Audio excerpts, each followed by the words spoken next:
एक एक व्यक्ति था, तो वो जो है वो सोच रहा था कि मैं किसका खा रहा हूँ, मतलब किसका मतलब जानते हैं, किसके भाग्य का खा रहा हूँ, तो या फिर मेरे भाग्य में कितना है। तो वो बहुत परेशान था कि मेरे भाग्य में क्या है, मेरे भाग्य में कितना है। तो एक दिन उसको मिले नारद जी। तो उसने नारद जी से पूछा कि नारद जी कृपया मुझे बताइए कि मेरे भाग्य में कितना है। तो नारद जी ने कहा तुम्हारे भाग्य में सिर्फ 1 रुपया है, 1 रुपया है तुम्हारे भाग्य में। तो उस व्यक्ति को थोड़ा सा निराश हुआ, लेकिन उसके बाद उसने कहा, लौट आया। उसने सोचा चलो ठीक है, भगवान ने कुछ सोच समझ के ही 1 रुपया मेरे भाग्य में लिखा होगा। और उसकी अपनी दिनचर्या शुरू हो गई, वो उसी में खुश रहने लगा। ठीक है।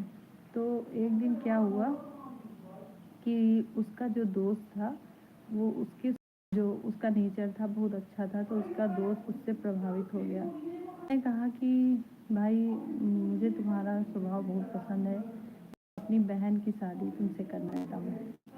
तो उसने कहा देखो मैं दिन भर में मेरे भाग्य में सिर्फ 1 रुपया है, तो मैं अगर शादी करूँगा तो उसको क्या खिलाऊँगा। लेकिन दोस्त ने कहा नहीं, मुझे तुम पर विश्वास है, मैं तुम्हारे साथ अपनी बहन की शादी करूँगा। अब उसने अपनी बहन की शादी उस लड़के से कर दी जो बोल रहा था कि उसके भाग्य में 1 रुपया है। अब अगले दिन से उसको 11 रुपए का मुनाफा होने लगा। 11 रुपए का जब मुनाफा होने लगा तो वो बहुत खुश हुआ, लेकिन आश्चर्य में पड़ गया कि मुझे तो नारद जी ने कहा था कि मेरे भाग में 1 रुपया है, तो अब तो मुझे ये जो रोज जो है 11 रुपए का लाभ होने लगा है, ये कैसे होने लगा। फिर वो आश्चर्य में पड़ा, फिर वो बहुत सोचने लगा। अब फिर वो जाते जाते पहुंचा नारद जी के पास। नारद जी से उसने कहा कि प्रभु आपने तो कहा था कि मेरे भाग में 1 रुपया है और अब तो मुझे 11 रुपए मिलने लगे हैं। नारद जी ने कहा हंसकर कि ये 1 रुपया तुम्हारे भाग्य का है और 10 रुपया तुम्हारी पत्नी के भाग्य का है। तुम्हारी पत्नी के भाग्य का जो 10 रुपया है, इसलिए तुमको 11 रुपए का लाभ होने लगा है। अब वो वापस लौट आया, फिर वो काम करने लगा, फिर उसकी दिनचर्या अच्छे से चलने लगी।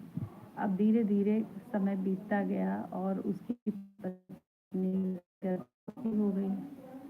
उसकी पत्नी गर्भवती हुई तो उसे एक सुंदर बालक हुआ। रुपया है और मेरी भाग्य से मुझे 11 रुपए मिल रहे हैं, लेकिन ये 31 रुपए कैसे मिलने लगे। फिर वो भागते भागते नारद जी के पास गया। उसने कहा नारद जी मुझे तो 31 रुपए का मुनाफा होने लगा, आपने तो कहा था कि 11 रुपये मतलब 10 रुपये मेरी पत्नी के हैं, 1 रुपया मेरा है, लेकिन अब ये जो बढ़ के होने लगा ये किसके हैं। नारद जी ने कहा ये तुम्हारे बेटे के भाग्य से तुमको मिल रहा है। तुम्हारा बेटा मतलब तुम्हारी पत्नी जब जुड़ी तो 10 रुपए का भाग्य जुड़ा, और जब तुम्हारा बेटा जुड़ा तो इसका मतलब है। नारद जी ने जब उससे कहा तो वो खुश हुआ और सोचने लगा वापस आते हुए कि कोई किसी पता नहीं किसके भाग्य का खा रहा है, पता नहीं कोई किसके भाग्य से आगे बढ़ रहा है, इसका भी पता नहीं। इसलिए अपने माता पिता भाई बहन दोस्त सबका आपको ध्यान रखना चाहिए, उसकी भावनाओं का ध्यान रखना चाहिए।